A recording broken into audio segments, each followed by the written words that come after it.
Ahí estamos grabando. Bueno, muy bien. Esperen que... Cierro acá. Bueno, comenzamos entonces, gente. Bienvenidos al último encuentro de este recorrido que hemos hecho y que hoy estamos terminando sobre las diferentes escuelas historiográficas generales que enmarcan la producción de nuestra disciplina, de la historia, en, en este tiempo contemporáneo que nos toca vivir. Hoy estamos terminando y vamos a encarar, habrán visto por ahí en el escrito que es bastante largo, es más largo que los anteriores, estamos sumando las últimas escuelas y estas últimas escuelas que vamos a trabajar hoy, yo las enmarco en el esquema o el surgimiento de los planteos de las llamadas teorías críticas, que ahora aclararemos, que van en paralelo incluso e interactuando, aunque más tarde, con el pensamiento de Gramsci. Por eso arrancaremos hablando de estos dos focos de producción intelectual de la primera mitad del siglo XX, que van a generar esa otra línea que nosotros habíamos identificado ya desde hace un par de encuentros atrás, en las que se dividía la producción historiográfica luego de la década del 60, y que por un lado iba hacia una construcción ligada con una representación de eh, lo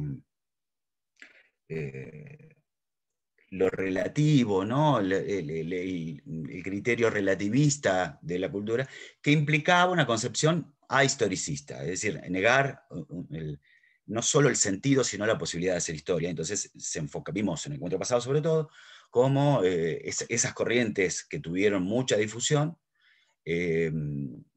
durante la última etapa del siglo XX, generan una impronta que hace creer que la historia ya no tiene más nada para aportar.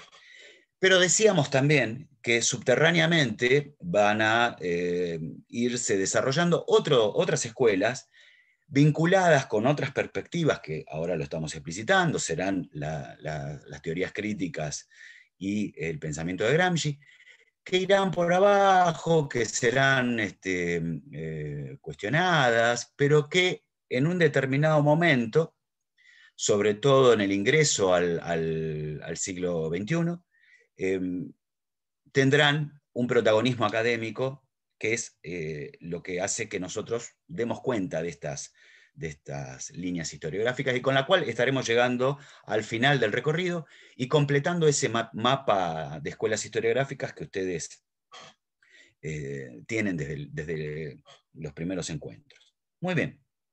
Entonces, tenemos que arrancar haciendo un contexto de época, en dónde estamos anclando estas perspectivas críticas. Entonces, decimos que si bien son corrientes que historiográficamente van a aparecer en el ámbito académico y en la producción historiográfica luego de la década del 60, decimos que anclan sus perspectivas en una revalorización, en una relectura de las teorías críticas de la llamada Escuela de Frankfurt y en el pensamiento del italiano Antonio Gramsci. Entonces, arranquemos con la Escuela de Frankfurt, este recorrido que será largo en el día de hoy, como ustedes lo habrán visto ya en el apunte que subimos al Drive. Si hablamos de contextualizar estas escuelas, tenemos que entonces decir, bueno, hacer dos contextos. El de la primera mitad del siglo XX, que es cuando se produce o se da la producción intelectual de la Escuela de Frankfurt, teorías críticas y de Gramsci, y luego qué es lo que pasa en el momento en el que surgen las escuelas historiográficas en la segunda mitad del siglo XX.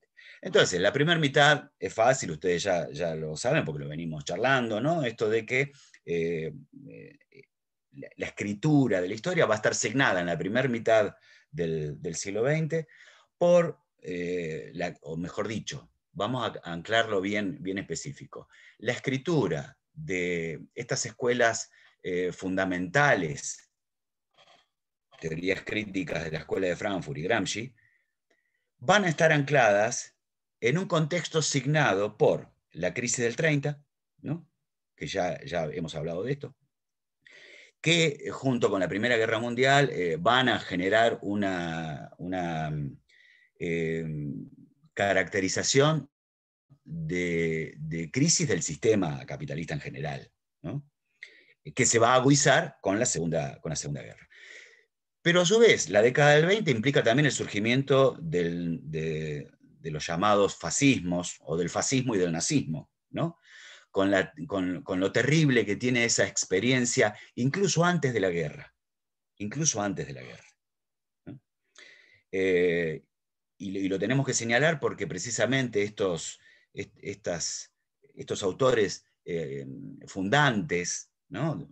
Tanto de las teorías críticas como del pensamiento italiano de Gramsci, van a ser víctimas del nazismo. Entonces tenemos que tenerlo en el escenario.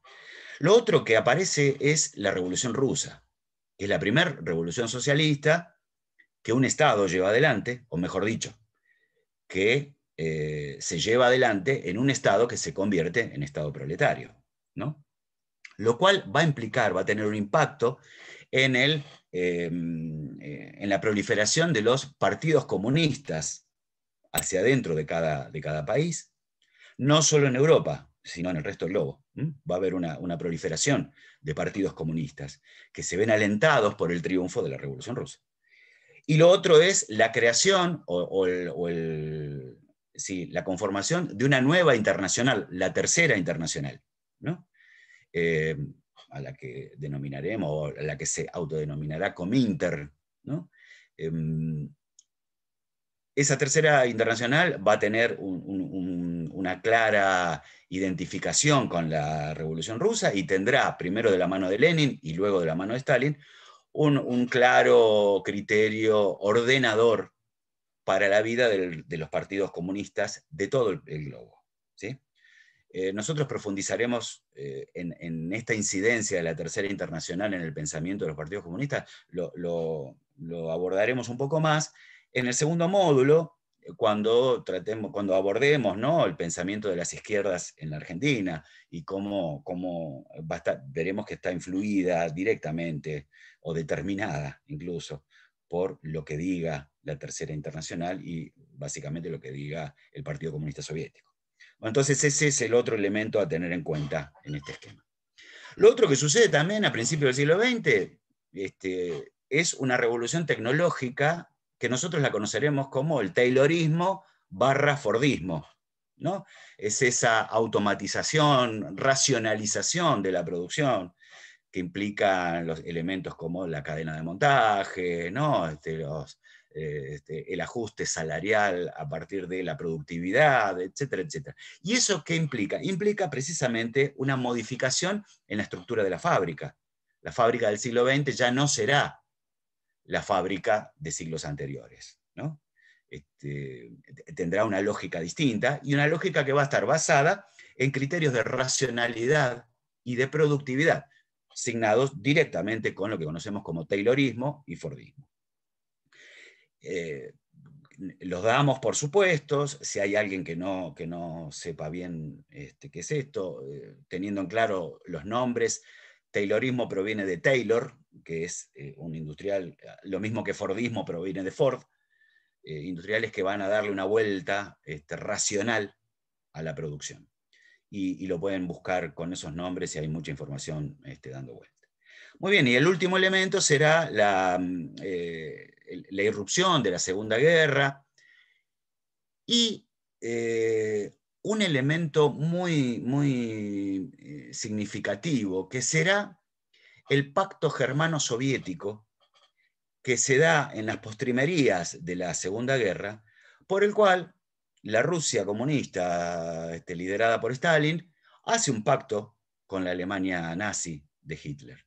Pacto de no agresión, de intercambio económico, etcétera, etcétera, que posteriormente sabemos que no va a ser cumplido y demás, pero que en el impacto para las víctimas del nazismo, que se identificaban con el pensamiento comunista, será un golpe durísimo que implicará una ruptura, no con el pensamiento de Marx, sino con la adhesión orgánica al comunismo liderado por el Partido Comunista Soviético. Claro, sí, ahí Lucas aporta el pacto Ribbentrop y Molotov, que eran los representantes de cada una de estas naciones, ¿no? Molotov por la Unión Soviética, Ribbentrop por la Alemania nazi.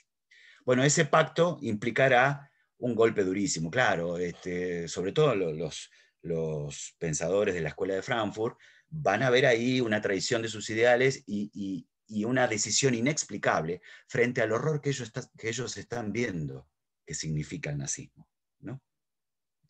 Entonces, ese es el escenario con el cual aparecen estas escuelas. Mejor dicho, las teorías críticas de la Escuela de Frankfurt y el pensamiento de Gramsci.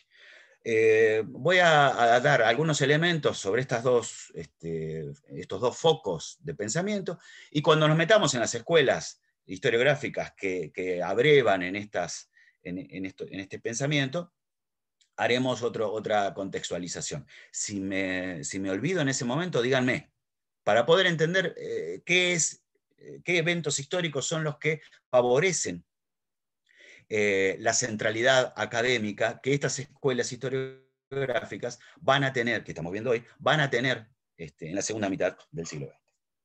Muy bien, entonces hablemos primero de la Escuela de Frankfurt.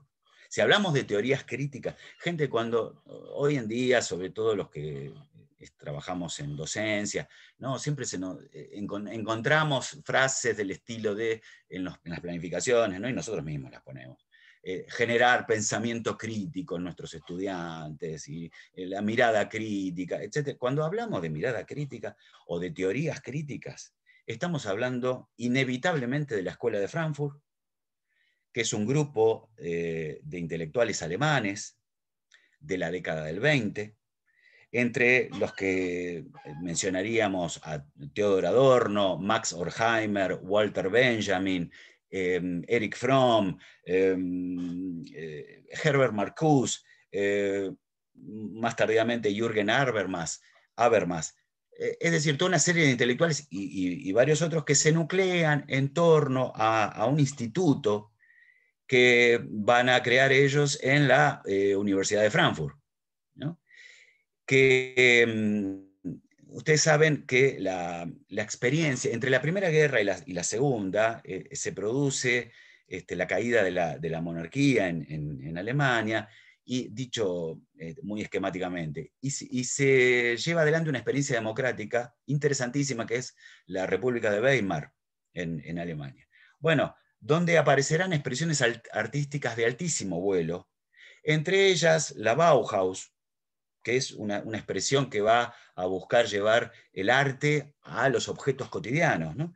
Bueno, en ese clima de creatividad y de expansión del pensamiento, va a funcionar o va a crearse la llamada Escuela de Frankfurt, que prontamente, en la medida en que el nazismo ascienda al poder y la experiencia de la República de Weimar se vea condenada al fracaso y dé lugar al ascenso, ¿no?, de los nazis al poder, estos intelectuales tendrán que emigrar, abandonar sus lugares y emigrarán hacia Francia, el otro polo académico importante de la Europa de la primera mitad del siglo XX. Claro, en la medida en que el nazismo comience su expansión y su reguero de sangre por toda Europa, no tardará en dominar Francia y no tardará en crearse una situación de acorralamiento frente al pensamiento crítico en general. Y mucho más en estos autores que se declaran abiertamente marxistas, aunque sean críticos del marxismo ortodoxo de ese momento, ¿no? Pero comprenderán ustedes que la persecución hacia esta gente será enorme. Un dato anecdótico es que hay un punto en el que ellos anticiparán, obviamente, el peligro que corren sus vidas en la medida en que los nazis invaden Francia. Y esto va a generar la ida al exilio y en su mayoría se trasladarán a los Estados Unidos, ¿no? Varios de ellos se asentarán en la costa californiana y desde ahí continuarán con su pensamiento. Sobre todo Theodor Adorno y Max Horkheimer, quienes lideraron esa escuela en términos administrativos al principio. Adorno será muy amigo de Benjamin, y cuando ellos se van al exilio, estando en París, se van al exilio, lo instan a Benjamin a que se vaya con ellos. Estamos dando un dato de color, ¿no? Pero interesante para comprender el clima en el cual se ejerce el pensamiento de estas personalidades. Benjamin rechaza la salida, ¿no?, que iba a ser viabilizada por la resistencia francesa. La rechaza porque, con esta frase que le dice a Adorno, aún quedan posiciones que defender en Europa, ¿no? Una frase heroica de Benjamin, que estará absorto en su trabajo, consultando en las bibliotecas parisinas el material de una obra que se va a editar póstumamente, que si mal no recuerdo será el libro de los pasajes, creo, pero no estoy muy seguro en estos momentos. La cosa es que cuando ya el peligro es inminente y Benjamin se decida a aceptar el irse al exilio, Adorno, a través de los contactos con la resistencia, le conseguirá una visa de Marsella para poder salir, y cuando llegan a la frontera española, cruzan la frontera francesa, pero cuando llegan al puesto español en Portbou, en los Pirineos franco-españoles, lo detienen porque dicen, no, este papel no corresponde con la legalidad, se había cerrado en esos días, y entonces lo conducen, lo escoltan a Benjamin a un hotel, para que al día siguiente las fuerzas de las SS lo vengan a buscar y lo conduzcan nuevamente a Francia. En ese contexto, Benjamin toma la drástica decisión de suicidarse. Sabe lo que le espera si es apresado por las SS y se suicida. Estamos hablando de 1940. Es el momento en el que Benjamin toma esta drástica decisión. Este es el contexto en el cual escriben. Un contexto de gente que ha vivido el horror del nazismo y tiene la capacidad de anticipar el tremendo horror que va a venir, ¿no? Y entonces en eso escriben. Hay un texto que escriben Adorno y Horkheimer que se llamó Dialéctica del Iluminismo, un texto muy pesimista, en el cual establecen, primero, digamos que como una característica general de la escuela de Frankfurt es la idea de no quedarse con la naturalización de nada, ni siquiera del conocimiento. Entonces van a buscar historizar. Toda teoría crítica busca historizar, es decir, ubicar en el contexto el surgimiento de su objeto de estudio, ¿sí? Porque de esa manera se entiende que la realidad se construye, y se construye desde la praxis, ¿no? Es decir, esta idea que ya venimos viendo desde varios encuentros anteriores, que es la de poner a interactuar la teoría con la realidad, con la acción. Entonces, se alejan de esa mirada positivista de del conocimiento como una aprehensión, ¿sí? Aprehender el objeto de estudio, sino que hay una construcción del objeto de estudio. Bueno, en este esquema es que van a desarrollar sus escritos, y en este libro de Horkheimer y Adorno, La dialéctica del iluminismo, van a seguir, a historizar el pensamiento ilustrado como la esencia de la modernidad capitalista, y hablarán de una razón instrumental.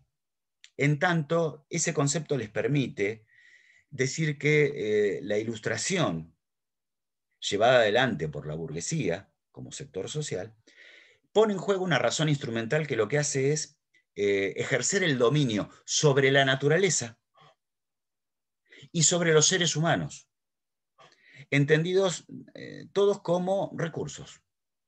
Son recursos para la acumulación del capital.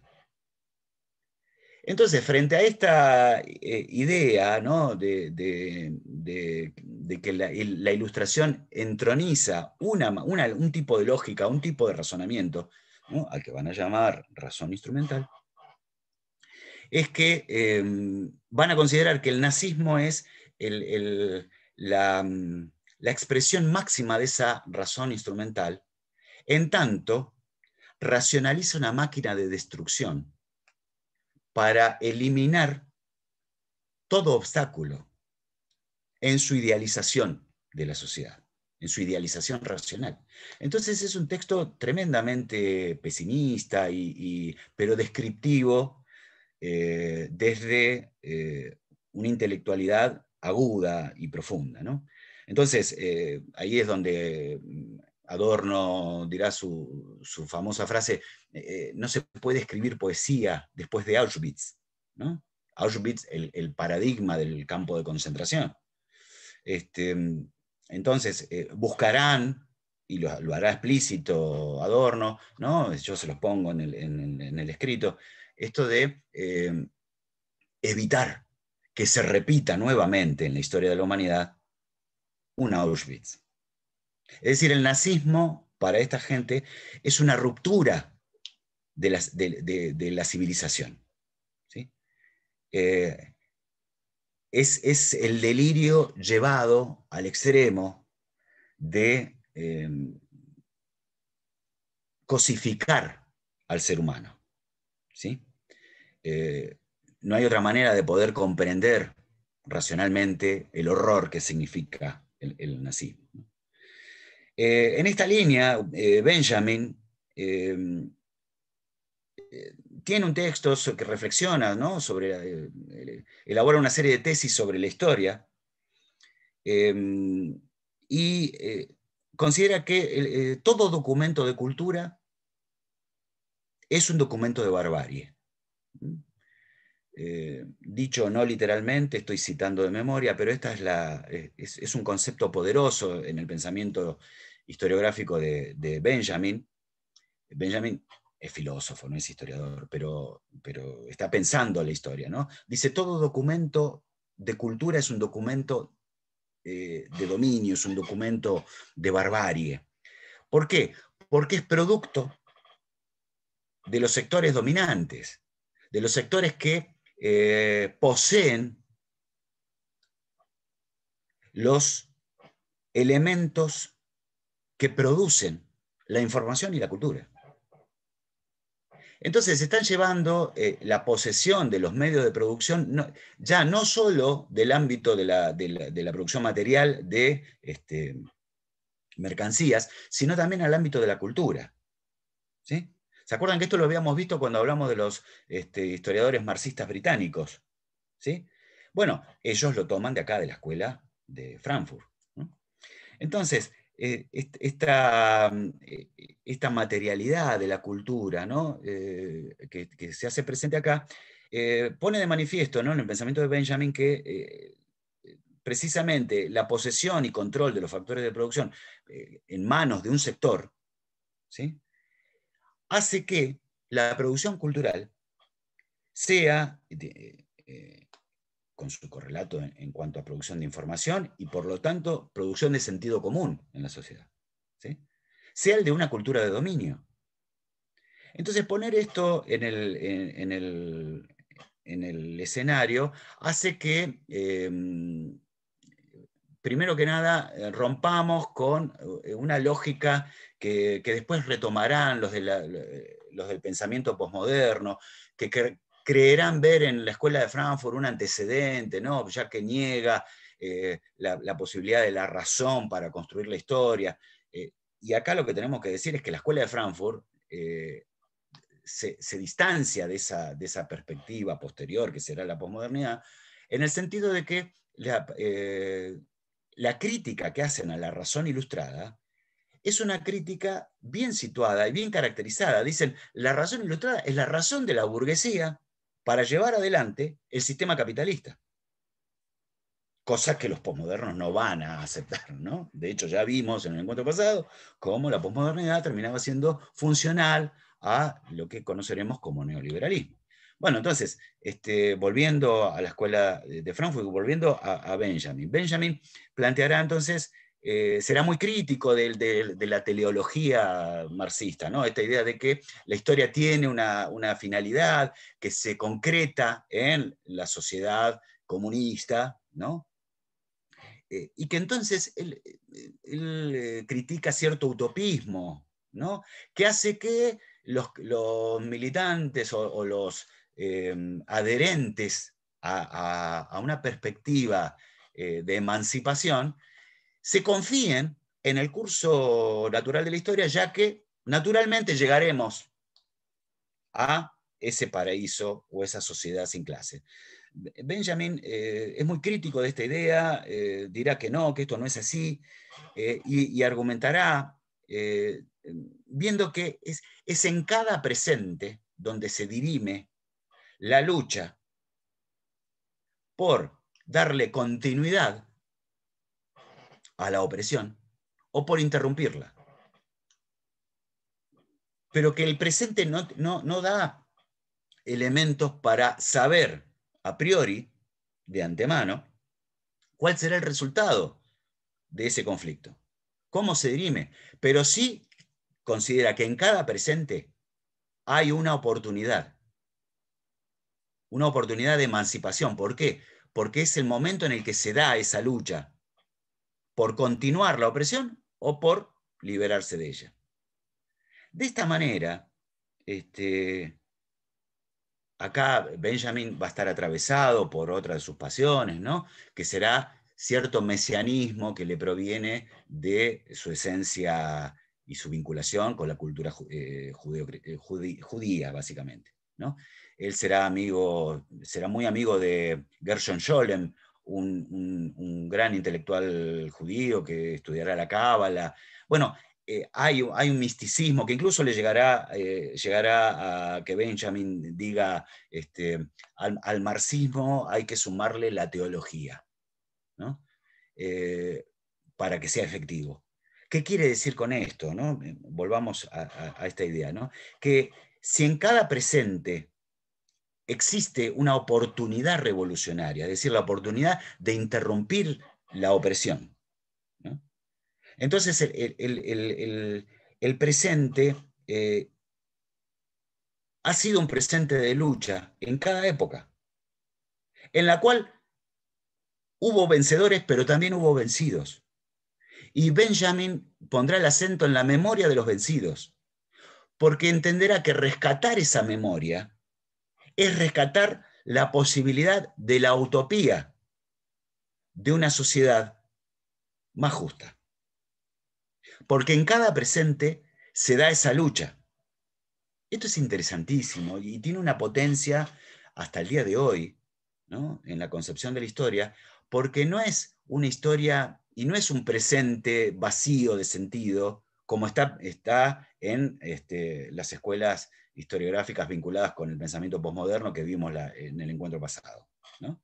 Acá Benjamin adhiere a esta perspectiva de que no hay una linealidad en la historia, hay un presente, pero el presente tiene esta característica, es un presente de oportunidad revolucionaria. ¿Sí? Entonces, él propone esto de pasarle a la historia el cepillo a contrapelo. dice Benjamin, pasarle a la historia el cepillo a contrapelo. Muy interesante, en el sentido de que implica, dice él, rememorar. Y con rememorar quiere decir identificar los momentos en que los sujetos históricos son interpelados por esa utopía de una sociedad más justa. ¿Sí? Habrá que tener en cuenta, sí, las representaciones de lo que significa la felicidad para los sujetos históricos en cada época. La felicidad es eso, es la sociedad sin opresión. ¿Sí?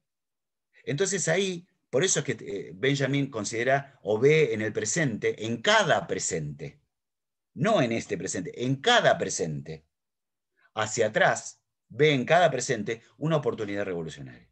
¿Se entiende? Entonces rememorar es recuperar la memoria de los vencidos, recuperar sus nociones de felicidad, recuperar su posibilidad de utopía. Y esto en la escritura de Benjamin adquiere una poesía enorme, que si bien la escritura de Benjamin es bastante abstracta, ¿no? Tiene fragmentos, y yo a algunos les pongo ahí en la escritura, en el escrito. Y entonces, ese momento, recuperar ese momento será una redención de lo que hubiera podido ser, pero no fue. Eso es algo que se le debe a los vencidos, dirá Benjamin. ¿No? Hermosísima imagen, ¿no? La historia no se acumula, la historia se construye, dirá Benjamin. Quiero leerles algo de Benjamin, ¿no? Dice así, la historia, dice Benjamin, es entonces, en sentido estricto, una imagen surgida de la remembranza involuntaria. Una imagen que se enfoca súbitamente al sujeto de la historia en el instante de peligro. La capacidad del historiador depende de la agudeza de su conciencia para percibir la crisis en que el sujeto de la historia ha entrado en un momento dado. Este sujeto no es de ninguna manera un sujeto trascendental, sino que es la clase oprimida, que lucha en su situación de mayor riesgo. Verán que hay poesía en la escritura de Benjamin y hay esperanza, ¿no? A pesar de entender que los vencedores siempre vencen. Pero la experiencia de la Revolución Rusa abre ahí una brecha. Entonces, la escuela de Frankfurt en general irá en esta línea de pensamiento. Les recomiendo ampliamente que profundicen en el pensamiento de Benjamin. Es maravilloso, ¿no? La escuela de Frankfurt, entonces, pondrá el acento en cómo se lleva adelante la práctica de una cultura que es dominante. Verá cómo los medios de comunicación de esa cultura que reivindica una racionalidad ilustrada, ¿no? Que será una racionalidad burguesa, se imponen sobre las culturas populares, imponen sentido, construyen en la mirada de la escuela de Frankfurt un sentido único. ¿Sí? Veremos ahora que algunas de las escuelas de la segunda mitad del siglo XX pondrán un matiz. Pero para la escuela de Frankfurt imponen un sentido único. Y que la masa que recepciona esa cultura es una masa homogénea, pero pasiva, receptora, ¿no? Que se deja subyugar por esa cultura. Entonces, la Escuela de Frankfurt hablará de industrias culturales, en el sentido de que la cultura se convierte en una mercancía al servicio de los sectores dominantes, con el objeto de generar una cultura popular que sea de fácil acceso, que proporcione respuestas fácilmente digeribles, que sea distractora, que sea mediocre. No necesito decir mucho más para ver la vigencia del pensamiento de la Escuela de Frankfurt, ¿no? Y verán cómo se construye de esa manera y se refuerza una cultura hegemónica que denuncian los de la Escuela de Frankfurt como totalitaria, ¿no? Porque lo que hace es generar una impronta de dominio. Muy bien, hasta acá la Escuela de Frankfurt, que obviamente podríamos seguir profundizándonos, profundizándola, perdón, pero tenemos que tocar los otros elementos. Quiero mencionar algunas cosas de Gramsci, que obviamente Gramsci es uno de los grandes pensadores del siglo XX, con una actualidad tremenda hasta el día de hoy, en la medida en que pervive y ha inspirado a muchas de las escuelas de pensamiento que hoy pueblan la academia.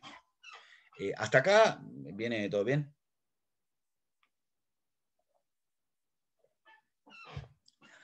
Muy bien. Perfecto.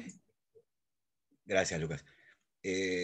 Gramsci, un pensador proveniente de los sectores pobres, obreros, del sur de Italia, que es a su vez la región más pobre de Italia, ¿no? No es el norte industrializado, es el sur, agrícola. Bueno, en ese contexto, en la isla de Cerdeña, crece Gramsci, con grandes problemas de salud que afectarán su cuerpo, pero no su capacidad intelectual, que será de una brillantez inagotable. Gramsci, tocaremos algunos elementos que están vinculados con lo que se va a hacer presente en las escuelas historiográficas que hoy tenemos que mencionar. La mirada histórica de Gramsci se va a apartar del positivismo, acá vemos, porque considera que el positivismo y la impronta para escribir la historia del positivismo es el de la ideología burguesa. Acá vemos el impacto de Benedetto Croce, a quien mencionábamos ya, creo que en el tercer encuentro, por ahí, hablamos de Croce, ¿no? Bueno, Gramsci leerá a Croce y lo influirá en estos términos. Entonces, esa desconfianza a la historia positivista hará que su mirada sobre la historia sea buscando apartarse de los preceptos de esa historia positivista. Y entonces él buscará la historia de los vencidos, pero también buscará en esa historia de los vencidos cuáles son las causas de esa derrota. Dicho de otro modo, podríamos decir que buscará las causas del triunfo de la burguesía. Entonces analizará, tendrá estudios históricos sobre el periodo de conformación de la nación italiana, ¿no? El Risorgimento, y ahí dará cuenta, ¿no? de ciertas causas y de cómo pierde el grupo de Mazzini y Garibaldi frente al del conde Cavour, tratando de encontrar ahí causas de la derrota. Está buscando también una memoria de los vencidos. Y entonces elabora conceptos que son poderosísimos, que nosotros no vamos a poder abarcarlos ni explicarlos en su plenitud en las características de este curso. Por eso, si algo les queda picando, hay que profundizarlo en otros cursos que permitan, o en un estudio específico de estos pensadores que debieran ser llevados adelante. Gramsci desarrolla la idea de subalternidad, que algo ya vimos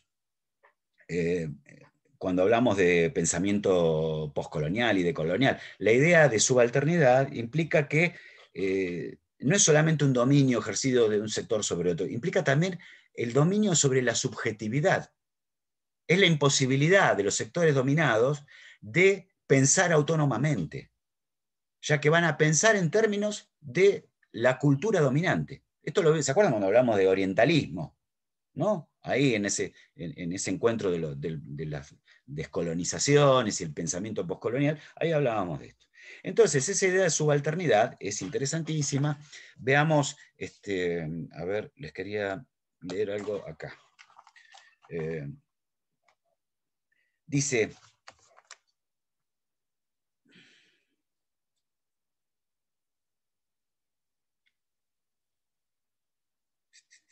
Espérenme, un cachito, por favor.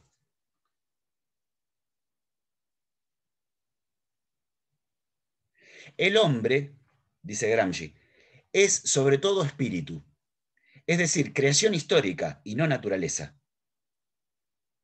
De otro modo no se explicaría por qué, habiendo existido siempre explotadores y explotados, creadores de riqueza y consumidores egoístas de esta, no se ha realizado todavía el socialismo.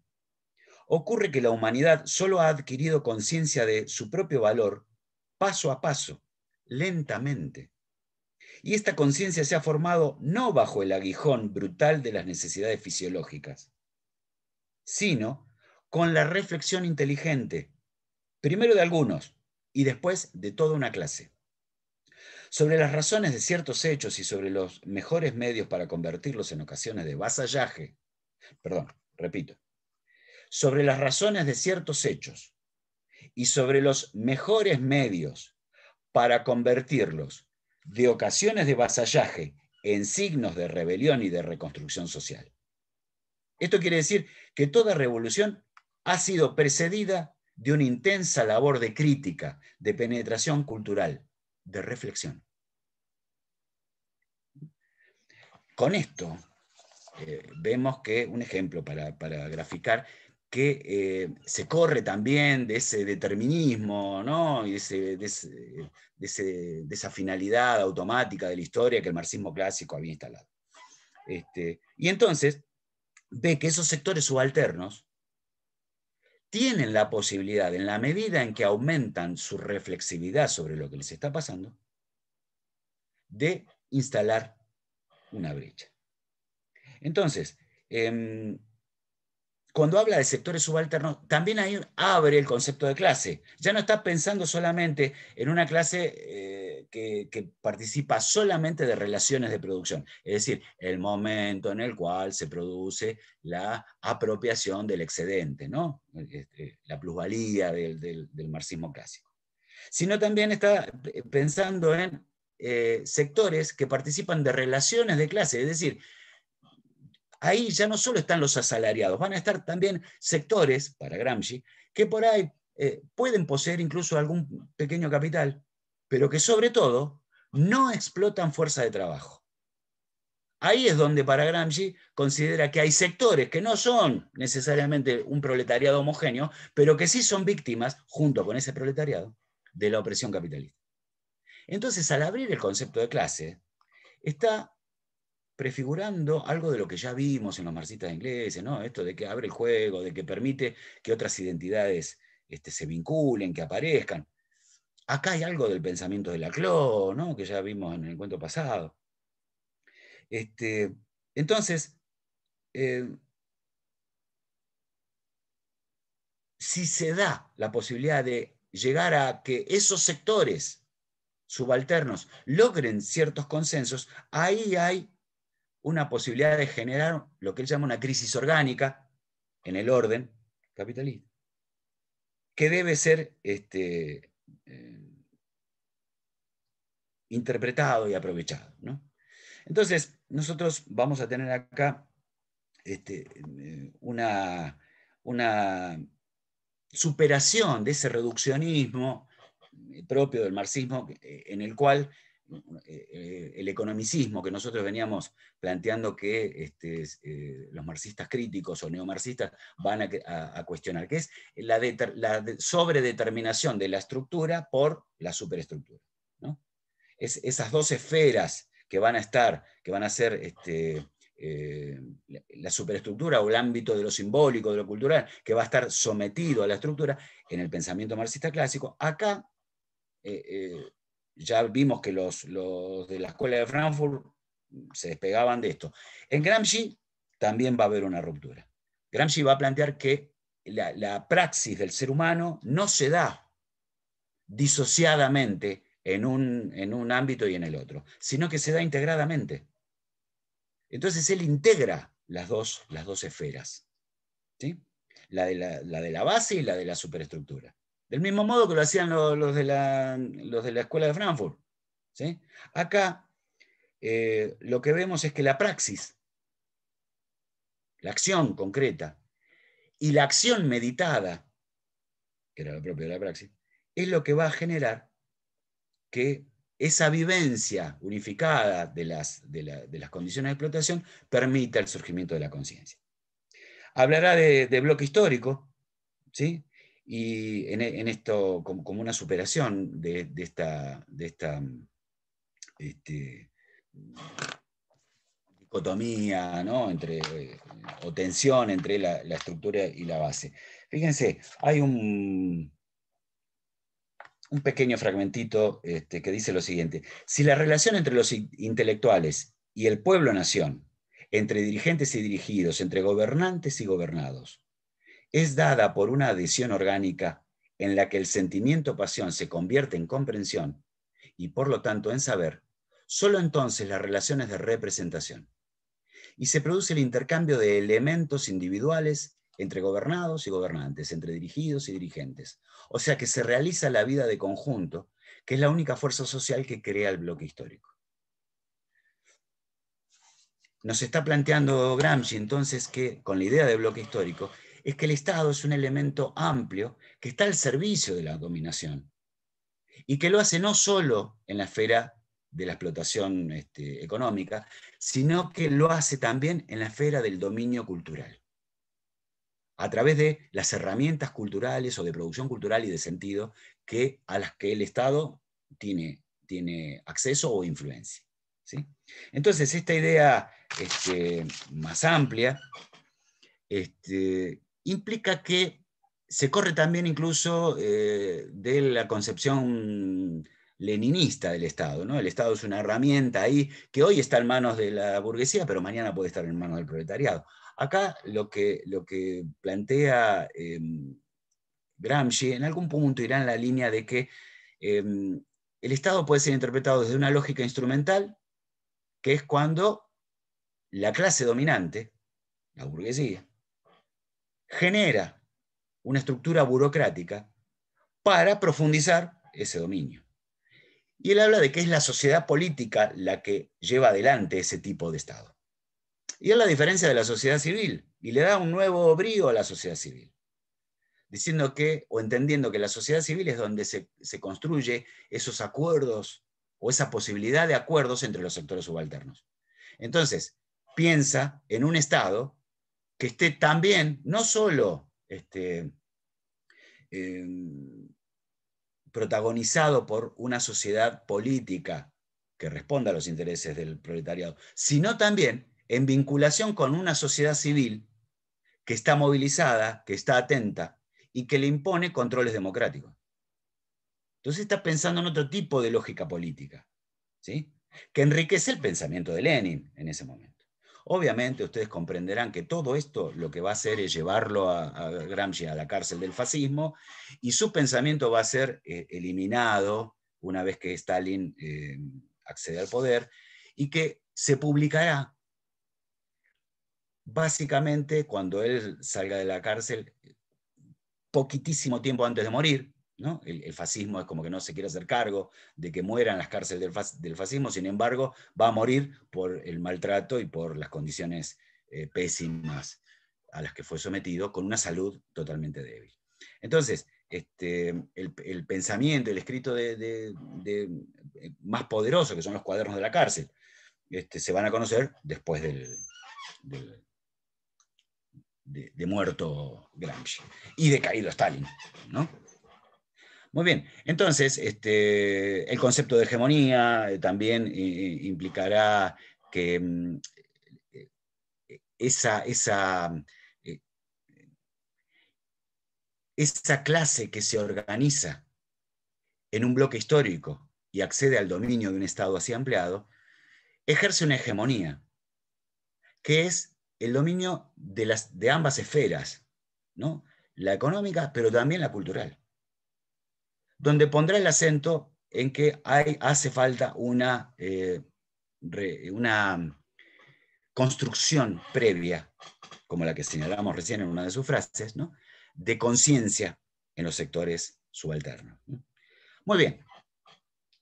Nos quedamos cortísimos en la explicación de conceptos tan poderosos como los que están presentes en Gramsci. Se podría profundizar más, pero si no, no haremos tiempo a ver cómo esto influye en las escuelas historiográficas. Y la idea era que ustedes pudieran percibir que acá hay, en las teorías críticas de la Escuela de Frankfurt y en Gramsci, hay ideas poderosas que van a ser llevadas adelante por distintas corrientes de pensamiento y sobre todo por militantes que en distintas épocas asumen compromisos concretos con la historia, ¿no? Metámonos en la segunda mitad del siglo XX para mencionar las escuelas historiográficas. Y ahí yo tengo que decir que básicamente lo que va a implicar acá el cambio va a ser, por un lado, la crisis cultural de la década del 60, que nosotros ya la vimos, pero vimos que en ese momento el protagonismo lo adquieren las perspectivas más relativistas y ahistoricistas, ¿no? Y estas corrientes más críticas van a quedar subsumidas. ¿Qué es lo que hará que emerjan? ¿Qué es lo que hará que emerjan?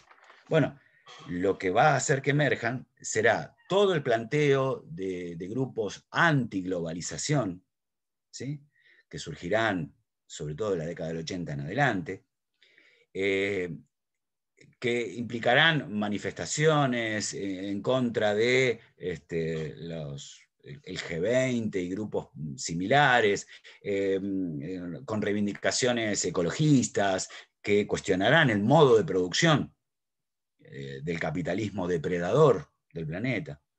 Como verán, hay una continuidad en los grupos que sostenían el desarme nuclear, que tendrán perspectivas ecologistas y que desembocarán en los grupos antiglobalización, que, diríamos, hasta el día de hoy persisten.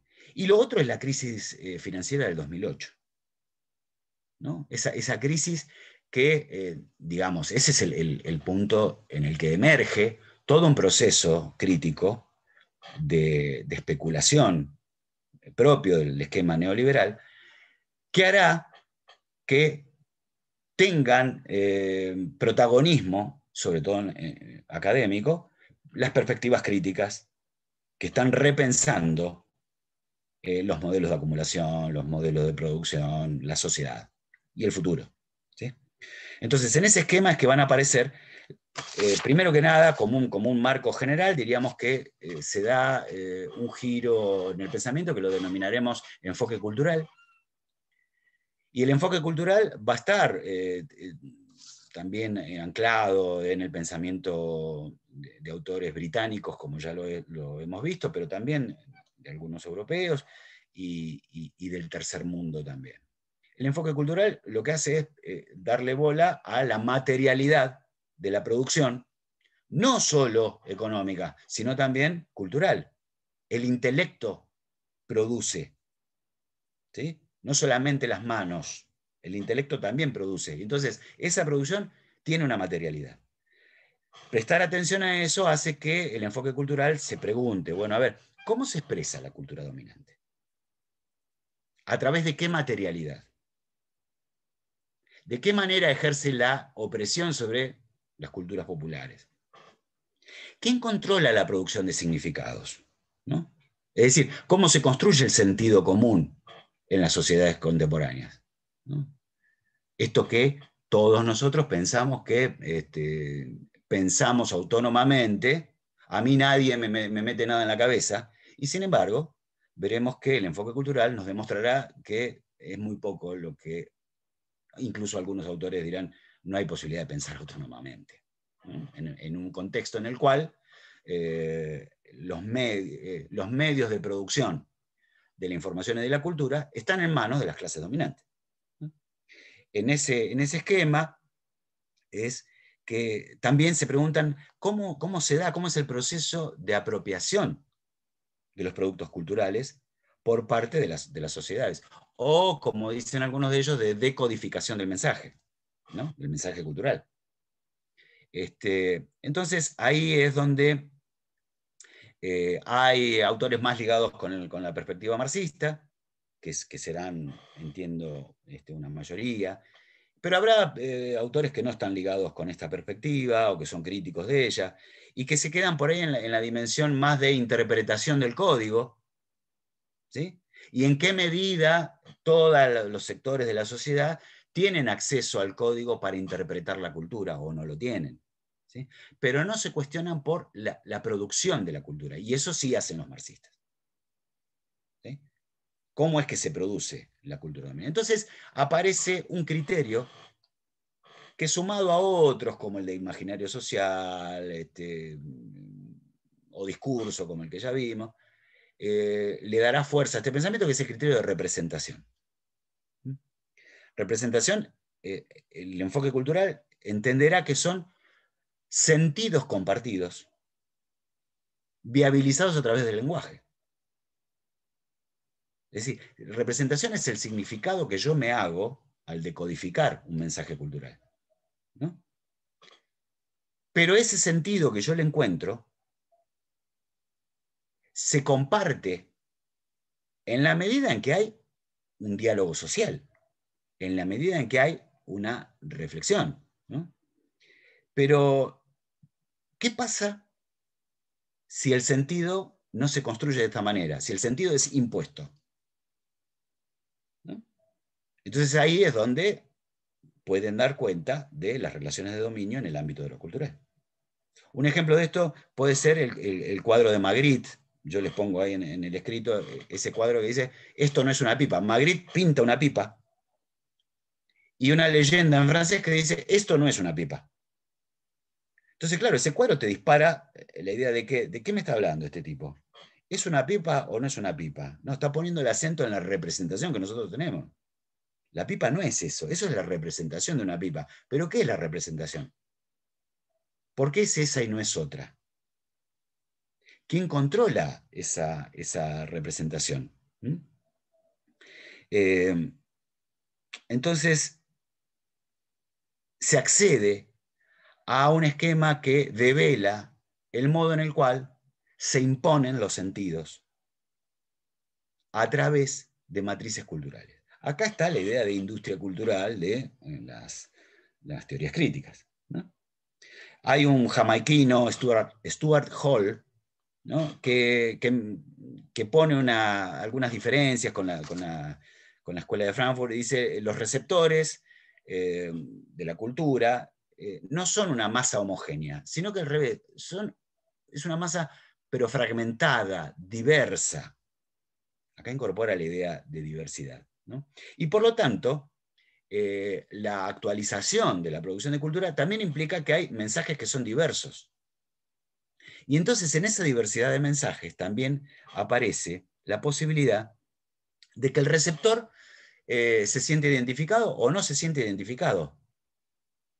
Si el mensaje deja de ser unívoco, homogéneo, se diversifica, también se diversifica la recepción, y por lo tanto aparecen brechas de interpretación. Los receptores pueden aceptar o pueden negar, pueden cuestionar. Es decir, hay una interacción con la cultura. Y pueden, en un determinado momento, al no sentirse representados con esa cultura que les llega, o al sentirse expulsados de esa cultura, generar su propia cultura. O generar materialidades de su propia cultura. Entonces, esta línea de Hall abre el juego enormemente, ¿no? Y entonces aparece lo que, vinculado a los anales de la cuarta generación, donde habrá un historiador, Roger Chartier, que hablará de esto, de las prácticas culturales. Indagará los cuartos anales, que serán varios de los que estaban en los terceros anales, que se reconfiguran, que piensan hacia adelante, que piensan en estos términos, y estudian cómo se dan las prácticas culturales. Están influidos también por este enfoque cultural, y Roger Chartier llevará la voz cantante en esto, y se pregunta: ¿cómo se da la recepción del producto cultural? Entonces aparecen algunas líneas, ¿no? Por ejemplo, la historia del libro, la historia de la lectura, aparece acá dando vuelta, que son historiografías que apuntan a develar cómo se recepciona la cultura y cómo se emite la cultura, ¿no? La historia del libro pondrá el acento en las ediciones, en las presentaciones, en las tiradas y la relación con el mercado de ese momento. Y por otro lado, la historia de las lecturas apostará a esto, a identificar cómo los cambios en la escritura, sobre todo en la escritura más comercial, en cierta literatura, ¿no? Demuestran cómo van produciéndose cambios en los modos de leer. ¿Y eso qué genera? Genera también el acceso a estas pautas que están detrás, que nos permiten ver cómo se ejerce el dominio cultural y cómo puede evitarse también. Y nos metemos en las últimas escuelas, que son bien interesantes, pero primero tomo agua. ¿Hasta acá venimos bien?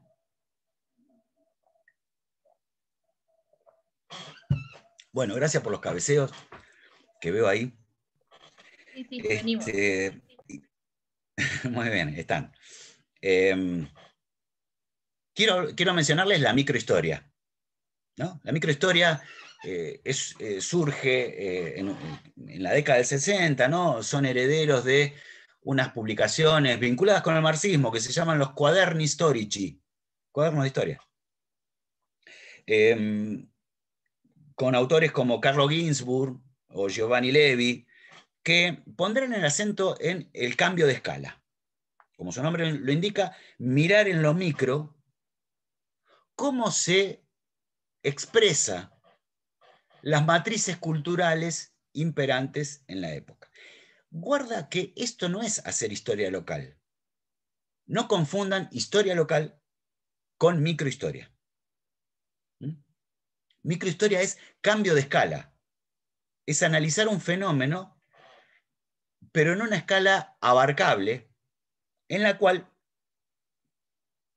se va a aplicar técnicas vinculadas con la antropología. Por ejemplo, la que ya mencionamos, la de Clifford Geertz, de la descripción densa, ¿no? Geertz, antropólogo que describía la riña de gallos en Bali, pero lo hacía explicando las posiciones que ocupaban, el escenario, el contexto. ¿Sí? Entonces, eso me permite acceder a la matriz cultural que está detrás. Entonces, la microhistoria, al cambiar de escala, pone el foco en algo totalmente abarcable y me permite cambiar me permite acceder a cómo se expresan determinadas matrices, por ejemplo, de dominio, al poder visualizarlas en lo heterogéneo que puede ser, o en lo no homogéneo que puede ser una escala micro.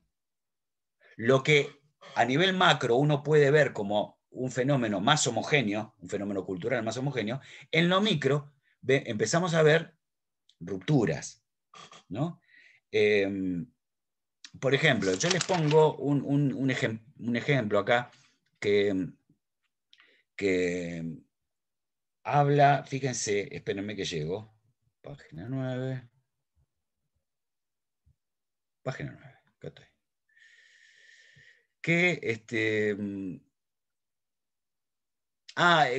Un estudio que se hace, que hacen estos italianos, sobre transacciones masivas de tierra en un pequeño pueblo, entiendo que del norte de Italia, donde se analizan las actas notariales. Y se ve que la interpretación historiográfica general, ligada con el positivismo, ¿qué hacía? Lo veía como esa dinámica de transacciones múltiples de tierras, lo veía como el predominio y el dinamismo propio del mercado que estaba surgiendo e imponiéndose en las prácticas comerciales. Sin embargo, al estudiar en la escala micro, se comienza a ver que hay una gran variedad de precios pagados por parcelas similares. Lo cual cuando se ponen es decir, si la idea sería la del mercado, habría cierta homogeneidad de precios en la venta o en las transacciones de los terrenos. Sin embargo, acá ven una gran disparidad. Y entonces cuando se ponen a estudiar más, ¿qué encuentran? Que empiezan a tallar ciertas relaciones personales y familiares que hacen que se vean que el mercado no actuaba libremente, que el mercado actuaba en función de presiones o limitantes que ponían los lazos familiares y los lazos personales, perdón, que se hacen palpables en esa dimensión micro. ¿Sí? Entonces, como verán, la microhistoria tiene entonces esta posibilidad de hacernos comprender o de descubrir fenómenos o grietas que una perspectiva mayor no estaría disimulando, ¿no? Entonces, yo ahí les pongo un fragmento de Carlo Ginzburg cuando explica una herramienta metodológica que usa la microhistoria, que es el del paradigma indiciario. Es decir, buscar indicios, elementos que sean un indicio de algo mayor. Eso lo encuentran en este libro de Carlo Ginzburg, ¿no? ¿Sí? Que está en el mercado, se consigue fácilmente. Mitos, emblemas e indicios. Mitos, emblemas e indicios. De ahí está sacado el fragmento que yo les doy ahí para mirar. Quiero avanzar para ir terminando con las últimas escuelas historiográficas y mencionar a continuación el llamado análisis de sistemas mundo, que lleva adelante una escuela norteamericana liderada por el sociólogo Immanuel Wallerstein, fallecido hace poco, ¿no? Creo que el año pasado murió, o el anterior, ¿no? Immanuel Wallerstein, que Wallerstein recupera, está muy influido por la perspectiva decolonial, por la filosofía de la liberación, ¿no? que ya vimos, por el neomarxismo que estamos mencionando, y también por la cliometría. Va a utilizar los análisis de series económicas, pero en el marco de la larga duración de Brodel. Y entonces él va a hacer estudios que los va a llevar a publicar su obra de varios volúmenes de análisis de sistemas mundo, en el cual vuelve a hacer una historia global, una historia total, viendo cómo, o analizando el modo en el cual el actual sistema mundo capitalista se constituyó. Entonces, él impugnará el sentido de las historias de los Estado-nación, porque las considera que son incapaces de poder dar cuenta de los marcos más amplios en los cuales se construye o se ha construido ese Estado-nación. Y ese marco más amplio es el del sistema mundo, ¿no?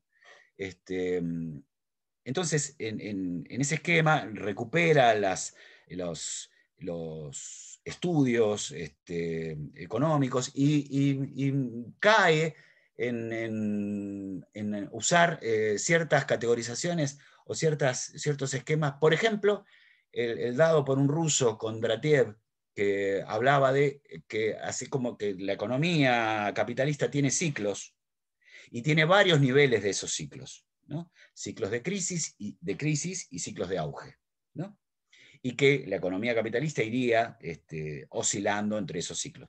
Pero no hay solamente ciclos de duraciones cortas, hay de duración media y de larga duración. El ciclo de larga duración sería lo que se llama el ciclo Kondratiev, y entonces él trata de ver el desarrollo del sistema mundo capitalista como inserto dentro de ese ciclo Kondratiev de larga duración, lo cual permite resignificar, por ejemplo, la Revolución Rusa, y decir que en la medida en que la Revolución Rusa no logró modificar el sistema mundo imperante, ¿sí?, será un intento valioso, pero que no ha cambiado, no ha revolucionado la matriz sobre la cual el sistema mundo actual se desarrolla, ¿sí?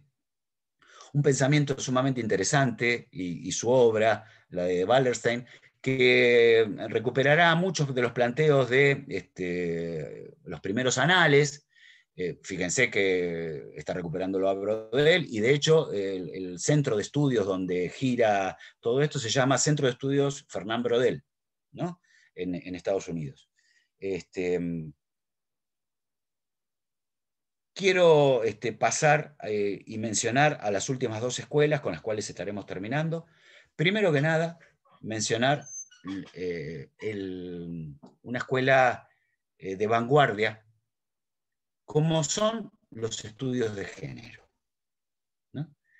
Los estudios de género no solo dan cuenta de la presencia de la mujer en un esquema de historia en la cual la mujer ha estado ausente. No solo dan cuenta de eso, ¿sí?, dan cuenta también del ejercicio de una matriz patriarcal que ha oprimido la figura de la mujer y las identidades sexuales alternativas, ¿sí?, o diversas, digamos. Entonces, se habla de una primera oleada con las sufragistas de fines del siglo XIX, principios del siglo XX, ¿no?, esa primera oleada de militantes y de escritoras que se animan, ya que no son recibidas en la academia para estudiar y para ejercer el oficio desde ahí, se animan a escribir autónomamente, y habrá toda una primera oleada de escritoras y de pensadoras de alto vuelo, ¿no?, de ese primer feminismo.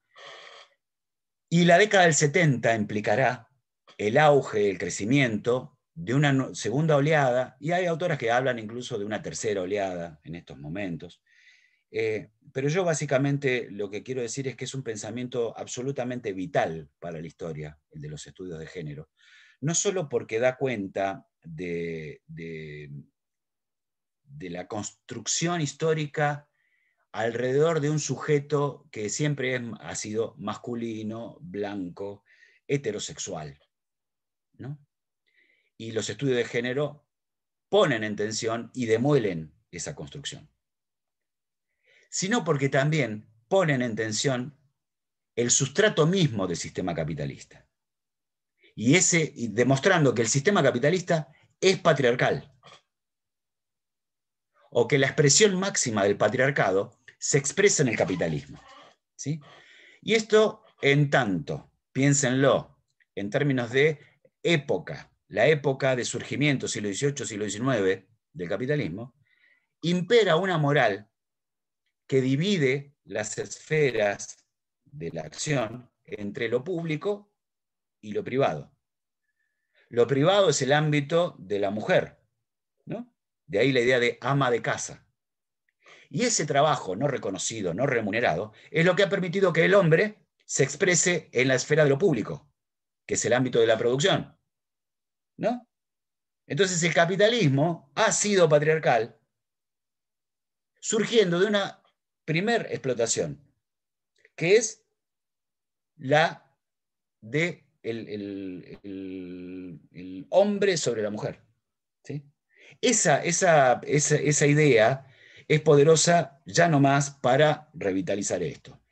Pero si encima la sumamos al hecho de que son las mujeres las que, al dar cuenta de esta opresión, están poniendo de manifiesto que hay una construcción cultural de sentido, ¿sí?, que impone pautas heterosexuales como pautas de normalidad.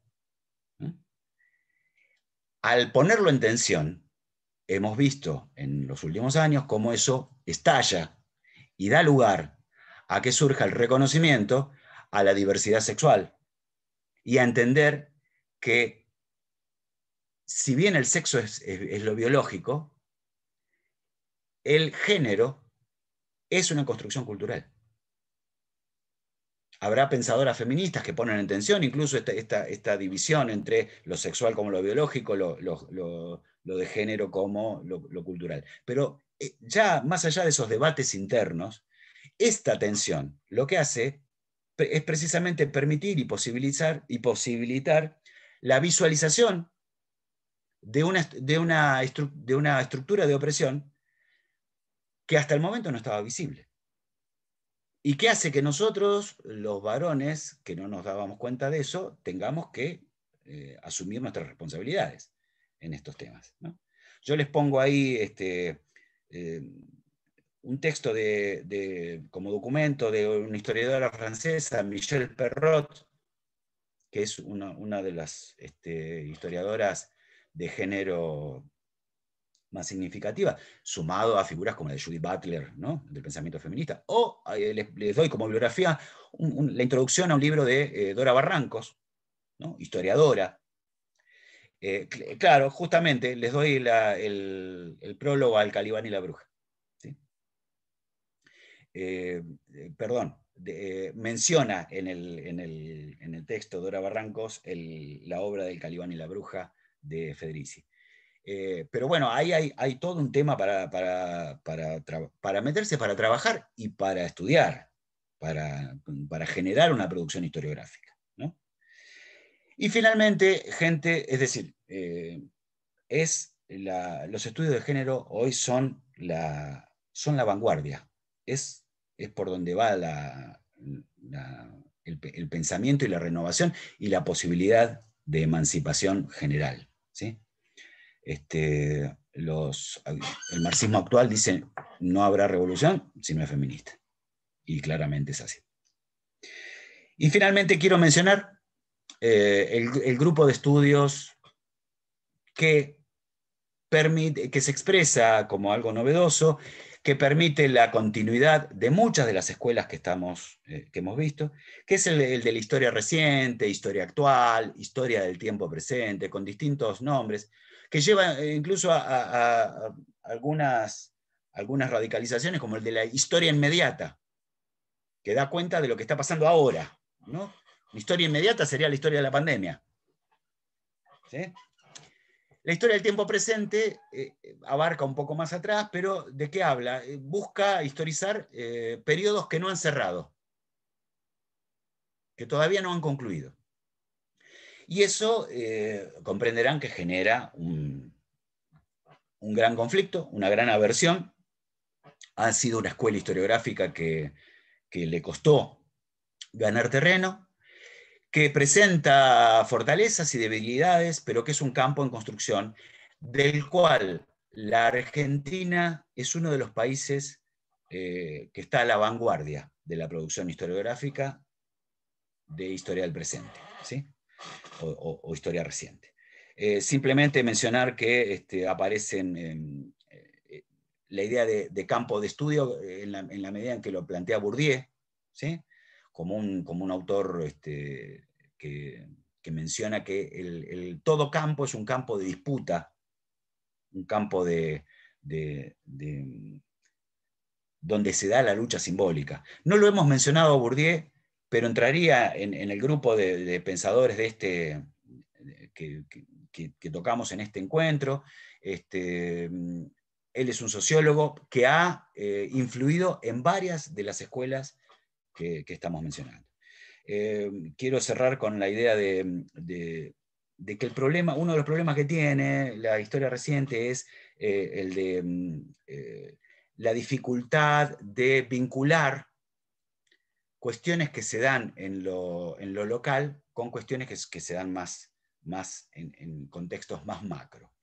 Pero que han desarrollado un recurso metodológico que es el de la perspectiva transnacional.